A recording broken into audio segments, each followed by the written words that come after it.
WhatsApp just added a brand new feature that lets you turn text into stickers. Here's how to create text stickers on WhatsApp. Open WhatsApp and go to any chat where you want to send a text sticker. Tap the sticker icon inside the message box.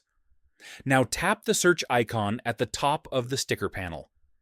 Type the word or phrase you want to turn into a sticker. Then tap the sticker icon on the keyboard. You'll now see custom text stickers generated from your words. Short phrases appear larger, longer phrases appear smaller. Tap any sticker to send it. Once sent, it's automatically saved at the top of your sticker list for reuse. And that's it. That's how to create text stickers on WhatsApp in 2026. Like and subscribe for more WhatsApp tips.